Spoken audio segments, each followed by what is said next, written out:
On today's episode, we're talking about hiring.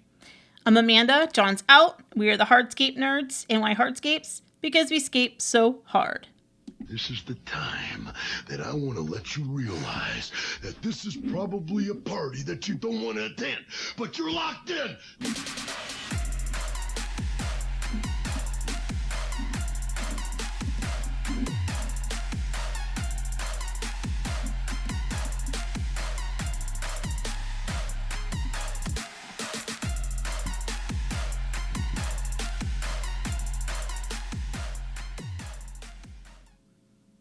Okay, hiring is the topic for today. I'm typically the one that handles the hiring process and puts something together that is a little more in depth than probably your typical vetting process for a job like this. I can't take the credit for it. We were members of EntreLeadership years ago. And if you're not familiar, it's Dave Ramsey's, the piece of his business that helps with leadership development for business owners. And they had put together some really interesting things to use that we took away and have implemented in our business. And maybe a little different or weird, but two things that we do that may not be very common. We hire for who they are as a person, and we train for skill. So we don't advertise that we want somebody with X number of years of experience. We say that we will train you on the job. So I know some folks don't like that because they, it'd be great to have somebody show up. They know exactly what to do and they're just going to take off and run with it. But in our experience, the applicants that come to us that say they have prior hardscape experience have either incomplete knowledge or just the completely wrong knowledge. And so we need to break bad habits or further train. And in some cases, they might think they know better than we do. But the switching that to where we can just hire for integrity and train for skill has really worked out. So I'm not here to tell anybody what to do. I'm just going to tell you what we do. And if you want to incorporate any of this, and if you have questions, reach out, please. We're happy to help. So I don't just put out a basic ad that just says something, I'll see sometimes just, hey, we're hiring landscape company, X number of dollars to start. We want 2+ years experience or something like that. And that's the end. I really get in depth with kind of what we're looking for and what we're all about. So I will put ads on Craigslist, Indeed, and Facebook. And I've had success with all of them. So there isn't one that I would say is completely go all in on, or there are any that you should avoid. I think any of them are worth a shot. Indeed's going to cost some money, and you can tweak how much you spend and how long the ad goes. Facebook, from what I remember, I thought it was free to post. Craigslist, for us, I picked 2 categories, general labor and skilled trades. And each of those categories, and this has probably been at least a year or 2 since I've used it, but they were, I think, $25 each. And just run that ad. This last time I ran an ad for a week on Indeed, and I think I got at least 50 or 60 candidates. And sometimes it gets a little overwhelming because I like to try to vet folks before I give them a call and set up an interview. And one of the suggestions that John had for me was once they read that ad and they decide that they're going to apply, just take it a step further. And instead of just setting up an interview, send them back an email with a little bit more information about the job just to see, are they really invested in it? Are they actually interested in this work? or are they just spamming employers, and see if they respond. And if they will read that email, take the time and respond, then go through the typical process that I go through. So that's really helped. So I have an email ready to go. I can just copy and paste it and send it back to them. And if they respond, then I'll start walking through the rest of our hiring process. The ad itself, I ask a few questions. Are you someone who can't stand the thought of working in an office? Do you like the physical proof of a day's work? Questions like that. And then talk about what we do, which is retaining walls, pavers, and maybe a little bit of concrete. And then we provide step-by-step training on the job. So I explain that we meet on the job site each day. So they need reliable transportation to get to the jobs. And we do pre-employment drug screening, which also I've heard may be controversial, and use of hand tools and small power equipment. And what are we looking for? Integrity, a positive mental attitude, and do you fail forward? In other words, we're not looking for people who don't make mistakes. We know we're going to make mistakes when we're learning, but do you learn from those mistakes?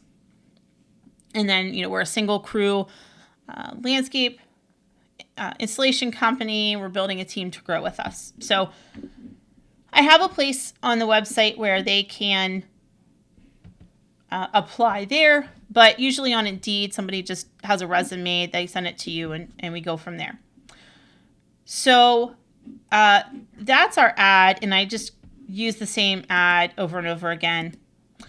When I email them back, so I'll go back here to the ad. So I post an ad, people start applying, and then I send back this email, hey, thanks for applying, just so they hear from someone right away.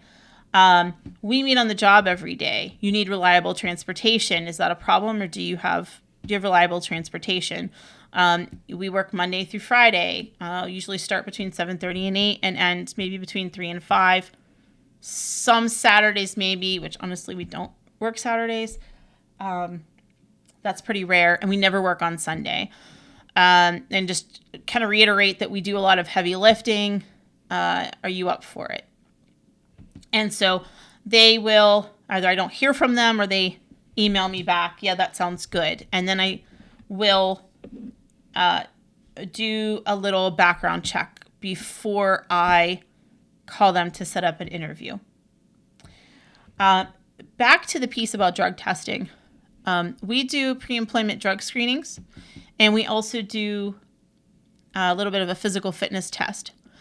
Even if that's a step necessarily that you don't necessarily want to invest in, I think even putting in the ad, drug-free work environment, drug-free workplace, or, family-friendly, whatever it is, whatever rules you want to set forth for your team. But specifically with the drug testing, just saying you're a drug-free work environment is going to send a message that folks who aren't going to be a good fit they won't even bother to apply. So right there, that's going to help weed some folks out for you. All right, so background checks. Before I call somebody to set up an interview, I'm going to look in 3 locations. And state to state, it's going to vary what's available to you or what you might think you want to use. But we do a check for Megan's Law in Pennsylvania. That has to do with an online record of folks that have a history of child abuse. So I'm checking that record. I'm checking PAE Docket, which is an app that I have on my phone. I can put in the name of anyone, and there's a place for a birth date as well. You can put in the name of anyone in Pennsylvania, and it will show a record of any kinds of things ranging from traffic tickets to gun charges and all sorts of things. So you can take a look at those. And then I also look at Facebook and just look at a profile. Here's an example. One time I was looking at Facebook pages for prospective employees, and there was a guy who had a hard hat on. He was at work. It was an interior build, and his company's name was on his clothing. And he did a Facebook Live where he was complaining about his employer. So I knew right away that that wasn't going to work for us. So I, crossed him off my list. Now, when I set up the interviews, those are about 30 minutes. I meet in a public location. I like Panera Bread. And I have a list of questions that I like to ask that most people probably aren't going to hear on an interview. They're a little out of the box, out of the ordinary. Again, I attribute this to EntreLeadership. These are from Daniel Tardy, and I have a large list of questions that were recommended to use to just get to know someone a little better. And I'm going to read off a couple of them. They aren't necessarily the ones that I have picked to use, but you'll kind of get the gist of this. One question is, who has cheered for you the most? And so with a question like this, or really any of these questions, they're not really prepared for them like a typical interview question, where the people are going to ask about your experience and how it relates to the field and things like that. I'm trying to get to know a little bit more about them and their background as a person, but in a little bit of a different way. So, if they're talking about someone who's, in their corner, it could be a friend or a family member, but you can kind of get a sense of them and their relationships through that. Another good question, what do you think about speed limits? And you can kind of get a sense by their answer. Do they think, just kind of more broadly, rules like this, are they unnecessary or dumb, or, do they think, okay, we need law and order, things like that. What does your morning routine look like? You can see if somebody doesn't usually roll out of bed until 10 and doesn't get out the door till 12, they may not be an early riser that's going to show up for work at 7 a.m. So those questions have been really good. I get a lot of good feedback from applicants, from interviewees about that.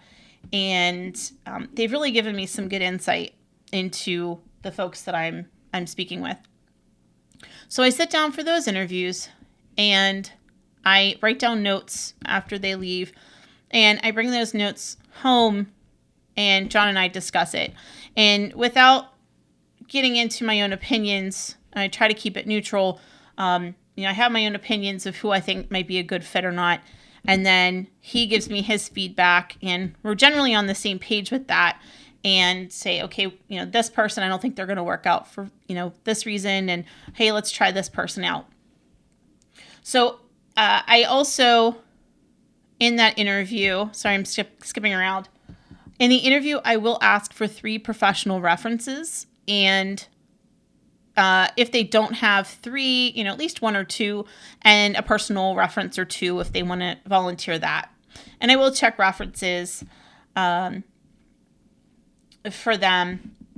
And then I will send them to, we have a place called Concentra nearby.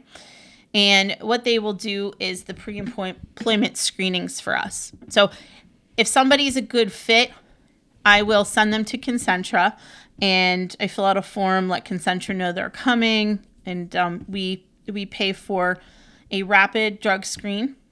And upon completion of that, and they pass, then they are to go to what's called a Human Performance Evaluation, or HPE. And this is something that we developed with Concentra, where we tell them the nature of the work. They put together a little routine of, repetitive heavy lifting and things like that. And they have physical therapists on staff where they will watch and monitor and evaluate what the candidates are doing and whether they will pass physically. They don't have anything that would prevent them from being able to do the work or not. So then, once we go through that and they pass, we're a go to do an orientation and get them on the job. So that in a nutshell those are the steps that we take. It's quite a few steps, but I don't want that to be discouraging. If you'd like to implement a system like this, I really think it's worth it to have this on the front end and have to train somebody from the ground up than to have to try to undo some bad habits or have to have the headache of getting someone on the job that may not work out. Because it does cost quite a bit of money to bring on new employees. So you want to be, I recommend being slow to hire and quick to fire. And just make sure that your time is well spent developing a team that's going to be a good fit for your company. And that's all I have for today. Proverbs 14:23, in all labor there is profit, but the talk of the lips tendeth only to penury. Let's stop talking and make something happen. Thank you both for listening. Be sure to share this with your in-laws, your outlaws, that friend who doesn't appreciate personal space. They sure won't bother you anymore.